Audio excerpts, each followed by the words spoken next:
I've already seen the movie. I can predict what the next scene is. And that, of course, is supremely valuable to all these founders that almost invariably go through this for the first and only times in their lives. Somewhere between experimenting with AI and a fundamentally different company, there's a breakthrough. The founders on this show got there faster than most people think possible. This show finds out how. Each week, one founder, one honest story. What broke, what they built, and what their company looks like now. If you're ready to make the breakthrough faster than you thought possible, you're in the right place. This is Breakthrough AI Operators. Here's your host, Roland Sieblink. Welcome, everyone. This is a very special episode this week of Breakthrough AI Operators because it's going to be a reverse episode. I am very scared and anxious already because I've had my great friend, Payandeh Ekrami, who is herself a very seasoned sales executive in tech enterprise sales. I've had her, persuasive as she is, persuade me to interview me for my own podcast. How scary is that? Payandeh, Very. welcome to the show.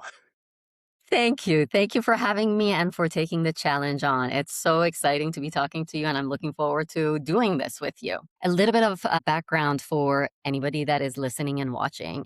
Roland and I were talking, and he was sharing with me what it is that they do. And I started asking questions about his background and how he has arrived here. And I was very surprised to learn that he has been at 3 startups that became unicorns back to back. And he got to see that entire journey from beginning to unicorn state. And that's unique. There are not that many people I've crossed paths with that have had that experience over and over again. So I thought that we had to do a session where he shared with us like what his story is, why he's doing what he's doing today, like, and get a good understanding of what he is doing in this world. So tell the audience about your journey before you went into this accelerator model that you are running. Well, I've been very lucky, as you mentioned, to have been part of 3 unicorns in my younger career.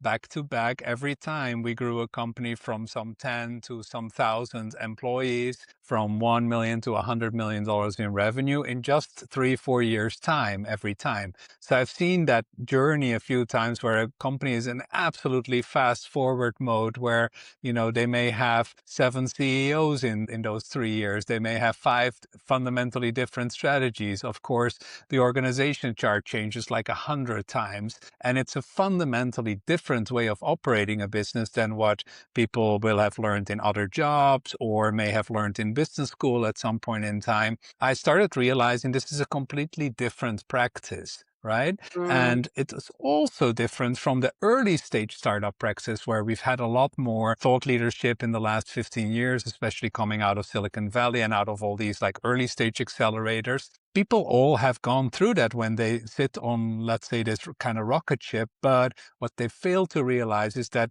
when you move into that scaling mode, in that acceleration mode, some habits you have to start dropping. You have to start learning new things. And still, they are different things from how to manage like an established corporation.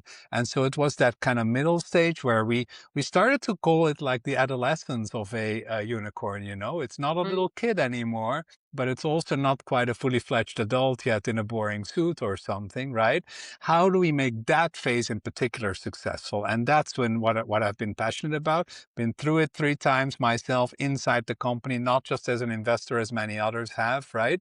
I've seen it from the front lines, and now I can often tell the founder what is going to happen. I've already seen the movie. I can predict what the next scene is. And that, of course, is supremely valuable to all these founders that almost invariably go through this for the first and only times in their lives. Very clearly share with us, like, what do you do with all of that knowledge and expertise and knowledge from within an organization, which is kind of a unique thing to offer the world.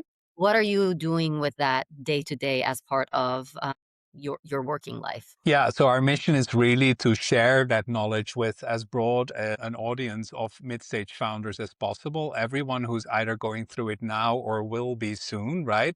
We want to make sure they're aware of like this is a different way of managing a company. There are best practices, and we want to teach them to people. Now, of course, we cannot work personally with everyone. So a lot of what we do is basically public education, things like this podcast, but I also do lots of speaking events, do public workshops and other things that are really accessible to a large number of founders, even if they're still a little bit cash strapped in the beginning. And then for some founders who want more or want custom advice, of course, if there's a really good fit and like you said, there's a feeling of a deep relation that we can actually build up, then we can do some custom programs where we go deeper into like workshops with their executive team on a private basis, some in one-on-one coaching, but that's pretty selective. What made you decide, instead of repeating that over and over again or becoming, a C-suite executive, just like developing your career down that path, what made you decide to step out and outside of that flow and do what you're doing today with Midstage Accelerator? Yeah, that's a really good question, Payandeh. And I think it really ties back to what you said before. I don't actually like referring to myself as a coach too much. I like to call myself an accelerator because it's all about the outcome that you try to help bring about for people, right? Hmm. And I think with many of these other professions that I respect, of course, but coaching, mentoring, consulting, it all feels like, well, you're a little bit on the sideline and you're giving some advice, but in the end, you're not really taking responsibility for the outcome. One of Mm, the best compliments that we got from a currently active client is these guys are not just on the sidelines, they're on the field with us. They mm, care about the outcome. And I think that's really driven me for a long time. I remember my very first job out of college was to actually be a junior lecturer and assistant at the university where I had graduated. And the reason why I didn't stay was because I couldn't stand writing all these studies that would just disappear in down a drawer in those days. They were all on paper still those days, of course, right? And I couldn't stand not having an impact. I like to have an impact and I like to really make sure that people get into a more successful place in life. mm. And yes, I could be investing. And sometimes, of course, we are investors in like the companies we work with. But most of all, we are those that are trying to bring the right impact to the company, help them overcome their blind spots, help them see where they can really level up to the next stage. And often just being an investor and having that particular board perspective can actually be a little bit damaging to that. So even if we are investors, it's very often a tiny stake where yes, there's a little bit of upside, but our main upside is actually seeing the company do well and sticking in with that relationship for a long time. I cannot tell you how many times Doug, my co-founder, or I have to literally bite our tongues and try not to tell people what we think we would be doing, right? But I think it's all the experience. Yes, 10 years now as an independent company, but then before some 25 years of actually doing that inside these companies, right? I was lucky enough in all these three unicorns to somehow get very close to the CEO and even in my 20s already being like an advisor to them. So I've done it for many, many years. And over the years, you just learn that the most effective way for people to learn or to change themselves is literally for them to arrive at a conclusion by themselves and not Yeah. to be told what to do. It's a little bit like Winston Churchill used to say, I always like to learn, but I don't necessarily like being told what to do, right? I think that's a general human condition. And the other thing is, this is also a little bit of teaching by example to the founders, CEOs we work with when we are with them and their teams, that you can actually, in a way, lead and guide to your point without necessarily being very directive or clearly saying what you think first. One of the funniest things in our workshop that's literally like a standard operating practice for us is we will always tell a new founder CEO we work with, and when we do the first workshop, can you please make an effort to sit back, relax, and be the last one to speak at any discussion? Can you imagine how hard that is for these, well, mostly guys, there are some girls, of course, but how hard that is to finally shut up and listen? Here's what happens. If I'll tell the story, but I've seen this so many times now. The first hour of the workshop, they're super anxious because they're just not used to it, right? But they're making an effort. And then you see them start visibly relaxing, like actually the point I wanted to make, Johnny is already making, or the point I wanted to really stress, Deborah made before I even did, and she can say it much better than I did. So they finally start seeing actually a lot of the thinking of the team is already there, sometimes better than they would have been able to voice it.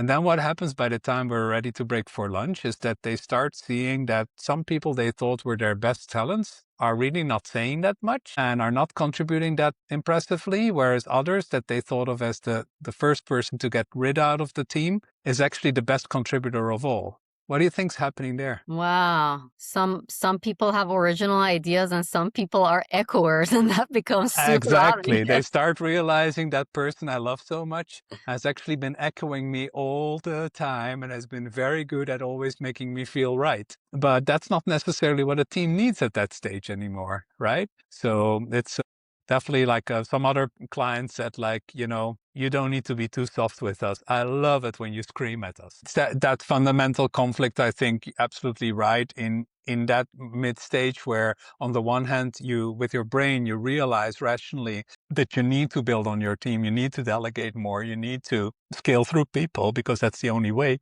And at the same time, you're so used to constantly giving direct instructions and step by step, do this, do that, that of course you don't trust your team to do that by themselves. And you don't even realize that you're the one person standing the most in the way of your own delegation skills. What do you think is like the breakthrough moment when folks realize that I can actually delegate and not have a heart attack about it? That's a very good question. I think one early breakthrough moment has to be that, yes, you can be passionate about your product and you can be passionate about your company, but you can start separating that from being passionate about every single detail.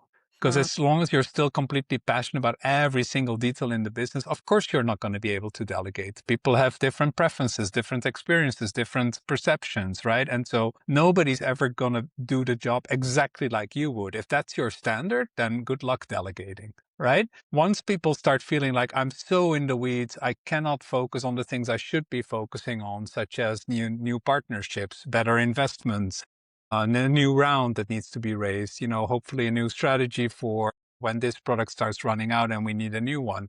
That's the real job of the CEO at that stage. And when they constantly feel pulled back into the weeds, it's like, how do they get rid of that, right? How do they get freedom from the weeds? And that's really almost like lighting a bigger fire in their belly than they've had so far. That allows them to give up of some of the details and start trusting that if you manage by outcome, for example, instead of caring about every single iota in your marketing campaign, you just are able to tell your marketing lead, we need to see so many leads. You manage the pipeline. Very different way of managing. I always say move from managing by assignment to managing by area.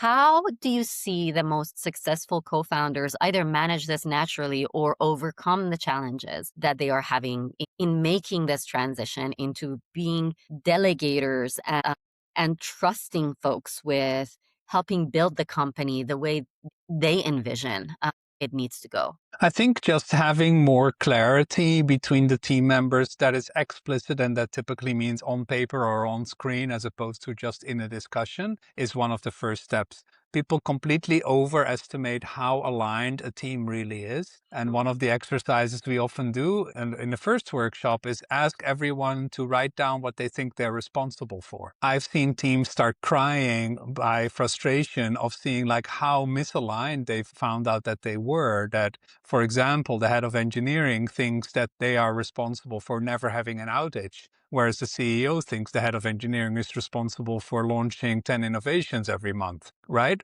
Do you see the conflict between if you were to manage it for one thing or the other? Yeah. Same for marketing is another example where the chief marketing officer will think they're primarily responsible for developing a great brand. And the rest of the team says, where are all the leads? Also completely opposing ways of managing a team, right? And so we can probably do the same for every single department out there. And it's just because that's never been made explicit. Nobody's ever taken the time because, of course, they don't have the time to actually write down what do we think you're responsible for. And once I give that to you, can you then manage relatively autonomously with your own ideas to just come back?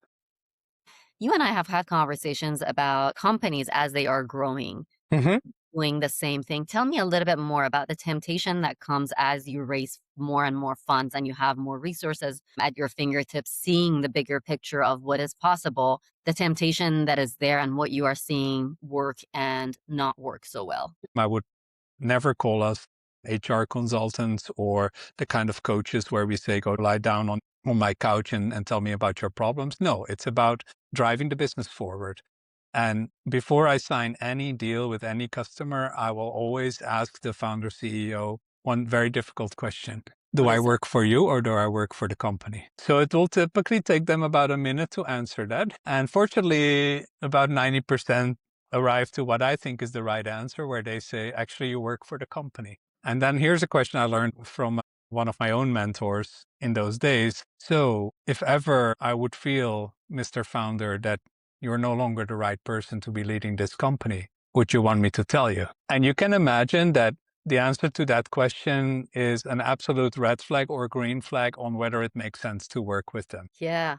Because It that doesn't tells necessarily mean there's a right or wrong answer, but I want them to be genuine and authentic when they answer that question. Yeah, and it also tells you whether he works for the company or for himself or she, right? What is the ultimate purpose here? If you are humble enough and brave enough to hear difficult news and then figure out how to turn it around or step aside, that's a completely different thing versus, no, I don't want to, like, this is about me. This is my legacy. I'm legacy building as opposed to business building.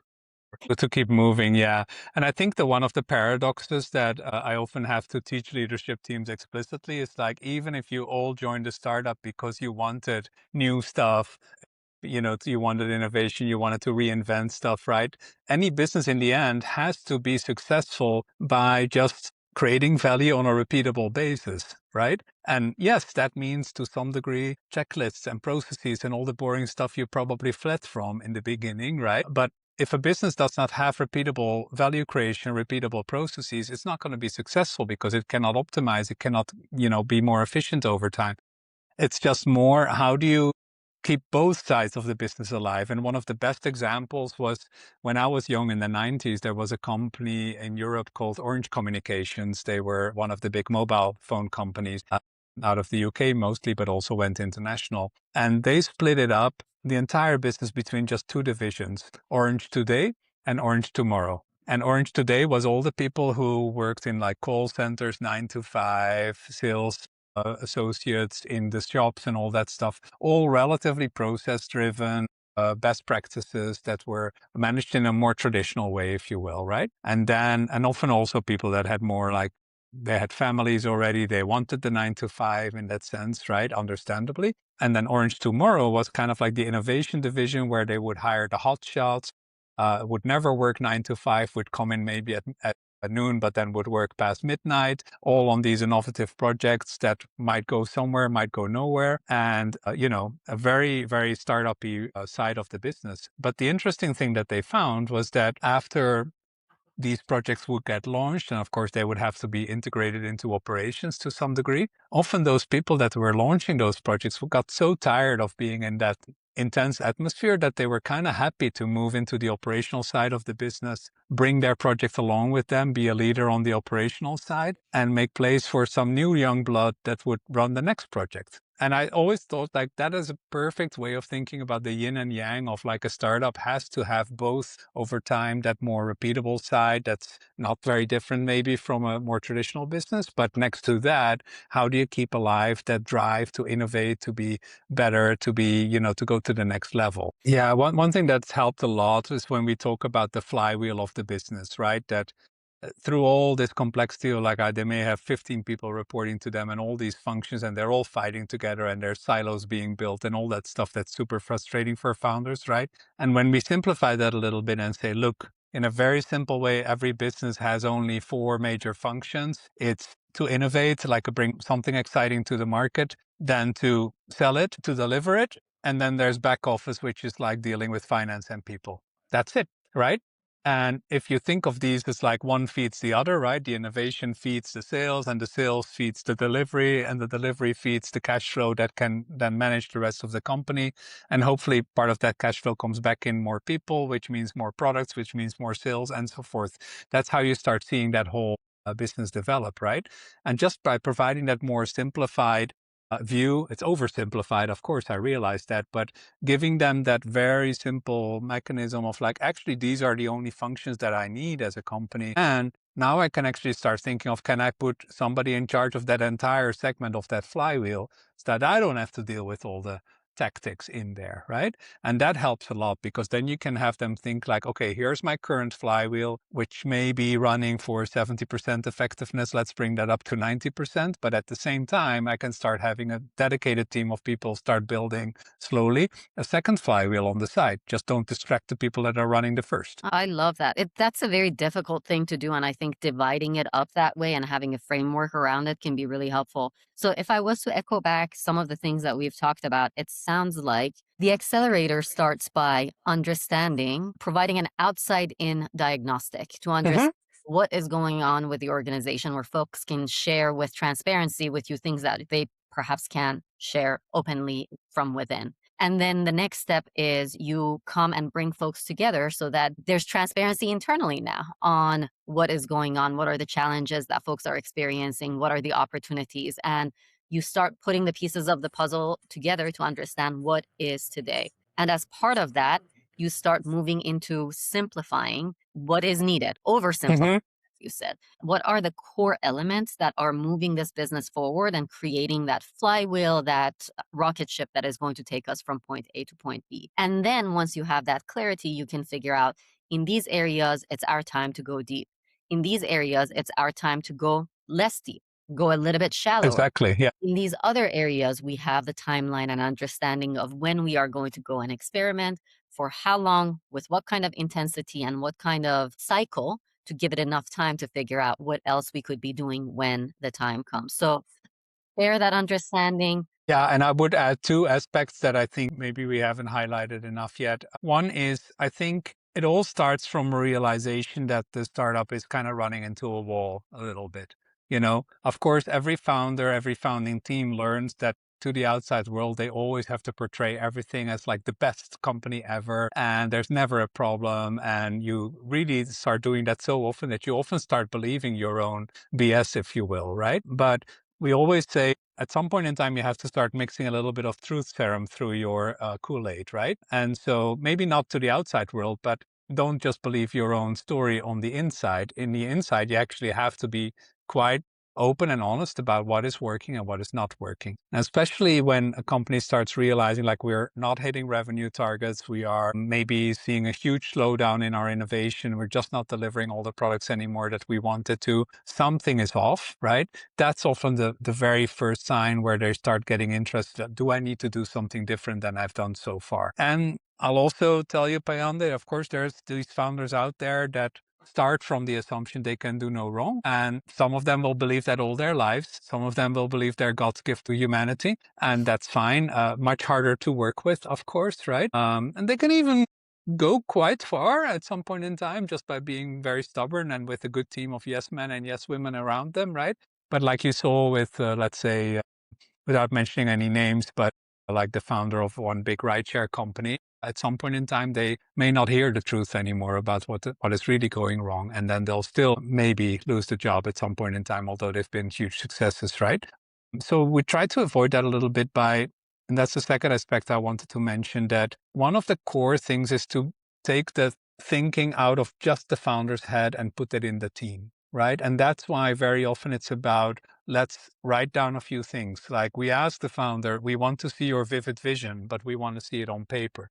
We don't want you to ramble for half an hour and everyone goes out of the speech and says, oh, that was great. Oh, yeah, what did he say? Oh, I can't say, right? It just was great. And then, that's not good enough, right? What is good enough is like something that is, okay, you've committed it to paper, shared it with folks, and basically given that as a contextual assignment, like now I want you guys to implement that for me. I'm not going to do all the thinking on how to get there. That's your job now, right? And so we often work there with simplification just to create that common language around the leadership team, something like that flywheel, but also something like where we split up the OKR framework that many companies are both loving and hating, of course. And we split it up in like, you can only have 5 for the company, but you can have 5 on a 3-year horizon, you can have 5 on a 1-year horizon, and you can have 5 for the quarter, but that's it. And yeah, and I don't want to see any others. So keeping it very simple, creating a common language, making sure everyone knows what's the playing field,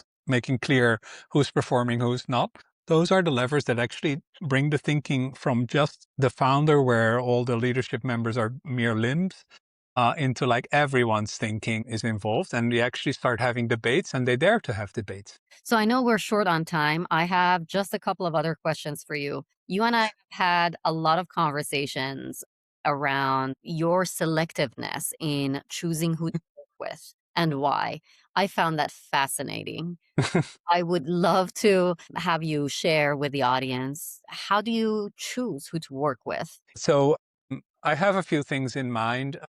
You're right. We are always quite selective to see who we actually want to have that more intense relationship with, because not every company is destined to become a unicorn. Not everyone has the same quality of leadership team or also the openness. And so the things I look for in particular, one is there a major outcome that they have in mind? And that can be because the market is shifting. It's because that they just have a number in mind. It could also be that they want to disrupt the whole industry.